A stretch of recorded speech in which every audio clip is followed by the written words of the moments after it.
আসসালামু আলাইকুম। Hello everyone. আজকে আমি তোমাদের জন্য 3.1 এর আইসিটি চ্যাপ্টার 3.1 সংখ্যা পদ্ধতি যত টাইপের ম্যাথ থাকে সবগুলো ম্যাথ ১০ টা কোয়েশ্চেন নিয়ে আসছি। এই ১০ টা কোয়েশ্চেন করলে 3.1 থেকে একটা সিকিউ মাস্ট বি কমন। তো দেরি কেন? চলো শুরু করি। Let's get started. ১০ টা কোয়েশ্চেনের মধ্যে আমি ১ম উদ্দীপকটা পড়ি কি বলছে? হুমায়রা, তুবা, আফিয়া এবং সাদিয়া নির্বাচনী পরীক্ষায় প্রাপ্ত নাম্বার যথাক্রমে ৫৩ এটা হেক্সাডেসিমেল আছে, ১২৭ এটা অক্টালে আছে, 10 তিনটা 1 তারপর ২টা 0 এটা হচ্ছে বাইনারিতে এবং 5F ওটা হচ্ছে হেক্সাডেসিমেল। ১ম কোয়েশ্চেন বলছে হুমায়রা ও আফিয়ার নম্বরকে ডেসিমেল করতে হবে। তুবা ও সাদিয়ার প্রাপ্ত নাম্বারের পার্থক্য কত তা বাইনারিতে প্রকাশ করব। তাদের ৪ জনের মধ্যে কে বেশি নাম্বার পেয়েছে? হুমায়রা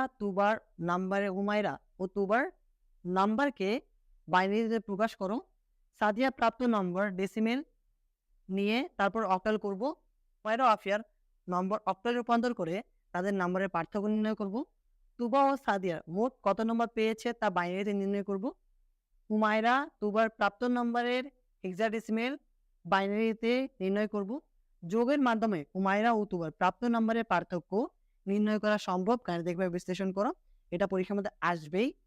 ৮ বিট রেজিস্টার ব্যবহার করে ২ এর পরিপূরক পদ্ধতিতে আফিয়া ও সাদিয়া প্রাপ্ত নম্বরের পার্থক্য নির্ণয় করো। তো ১ থেকে শুরু করি। ১ নাম্বার